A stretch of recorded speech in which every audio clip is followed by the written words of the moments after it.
Hey everybody, Preston Poulter here with Pocket Jacks Comics. It's been an exciting week in Cyberfrog and Comicsgate history. We have upon us the great tweet-liking caper of 2019.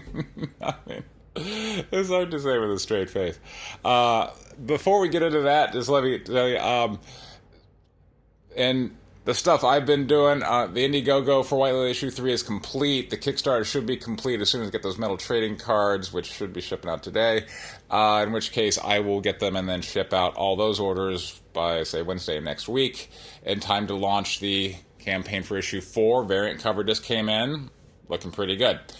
Now, let's get down to business. So, as I indicated in a prior review, Cyberfrog, the campaign for number 3 has shipped. 1 and 2, they're still waiting, but hey, you get these lovely chromium cover, whatever. And it's not particularly well written. And that's not me saying that, that was an Ethan ally saying that. You can go, I'm trying a new thing, info cards. There's an info card right there. If I know what I'm doing, that should take you to the other review, where you can see what Anna, that Star Wars girl, said about Ethan's comic book. But now people have been starting to notice and take issue with the print quality. Basically, Ethan went with some very cheap paper, and the paper couldn't hold the amount of ink, and so it causes this, what's called fluting, which is where the paper warps under the ink. Here's a review where I just want you to look at the fluting. But first off, that's a horrible back. Look how many blank pages there are. The back cover is just the logo. I would never do that.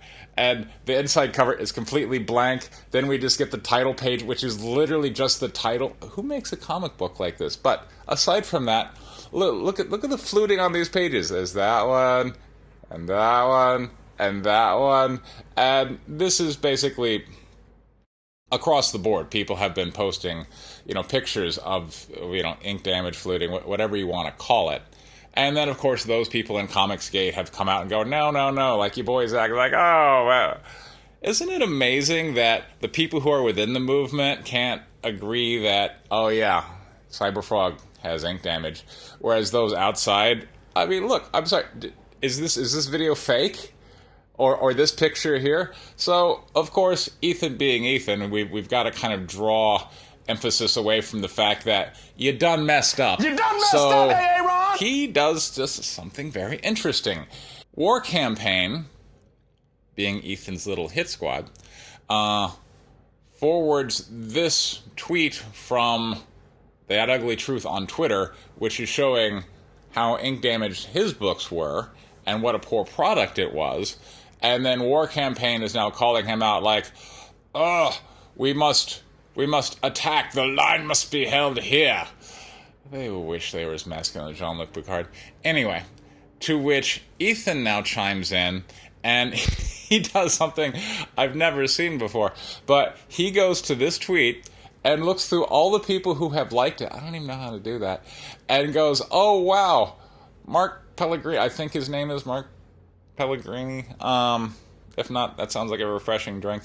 But liked this tweet. Shame on him. So then this prompts a very interesting interplay here between Ethan Van Sciver and the creator of Red Rooster, Mitch Breitweiser. So Ethan says, Mark Pelligrini, the guy who was writing Red Rooster, hit like on that stupid tweet. F me, people are insane. To which Mitch Breitweiser, not wanting the Ethan heat, comes up and goes, if someone you once contracted did the same, it would be disappointed and hurt. I'm eagerly awaiting my copies of Cyberfrog. So I'm still with you, Caesar. So then other people start chiming in and are like, Ethan, are you really seriously policing tweets? To which he responds, dude, F off. Petty, sniping little weirdos are going to get called out and shamed. This guy hit like on a tweet that's cheering my destruction. He can get effed. And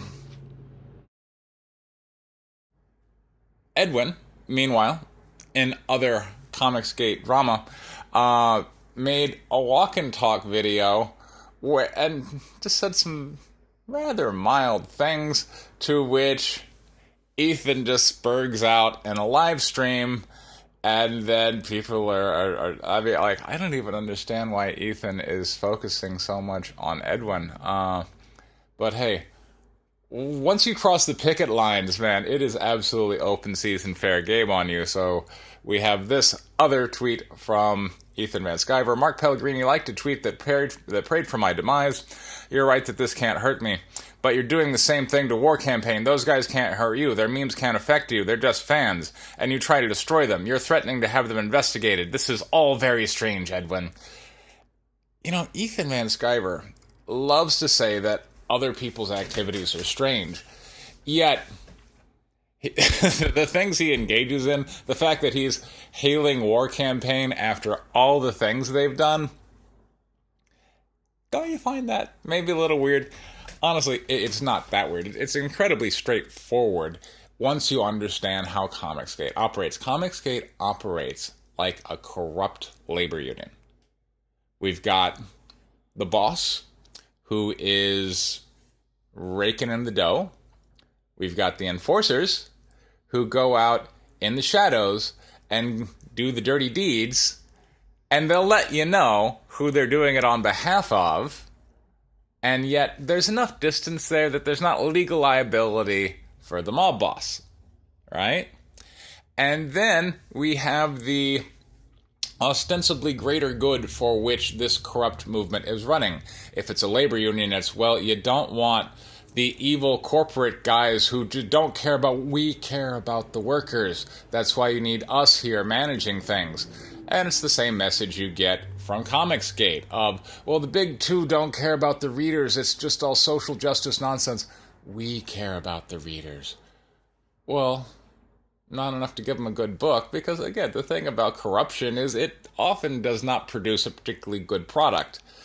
But they have these crews to go out and, you know, kind of break your legs if you say it's not a good product. Now, since we're operating over the internet, they don't do any actual physical intimidation. Well, I mean, maybe. But for the most part, it's just online cyberbullying and harassment, whatever they can possibly get away with. Ethan knows it. He helps orchestrate it. He applauds it. But again, there's enough distance so there's some plausible deniability where people go, so you're saying Ethan directly runs War Campaign. I'm saying Ethan is at the head of a corrupt movement which he runs for his personal benefit as well as the benefit of his little enforcers and whoever he smiles upon. And in this particular case, Mitch Breitweiser bent the knee and said, oh yes, I'm never working with him again, to which Ethan Van Sciver then puts out this very telling tweet where he's like, well, after a morning of sorting out friend and foe, that basically means, are you my friend? Are you with me? Mitch, are you with me? So he got Mitch on the phone, and Mitch was like, oh yes, Ethan, I'm still with you. Please don't sick the dogs on me. And then now Ethan can come out and go, you should totally back Red Rooster, which is months? Coming up on like a year overdue. There you go. And again, this is what you would expect from corruption. We're not interested in focusing on consumer quality. It's all about the behind-the-scenes dealings and who's loyal with who and who's not crossing picket lines. And now, you know, Ethan's happy with Mitch.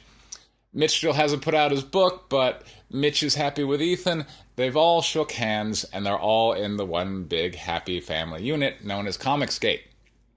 That is going to revolutionize comics. I'm sure of it. I'm sure that, you know, the future of Comicsgate is bright. Consumers are going to be so happy with these ink damaged pages and poorly written story. I'm sorry, the whole brand is just bad. And it's going to get worse. I'm just here to document it. As I mentioned, the campaign for White Lily issue 4 should go up on Kickstarter. Variant cover is done. I want to get everything shipped out from issue 3, so that should go up on that should be done by Wednesday.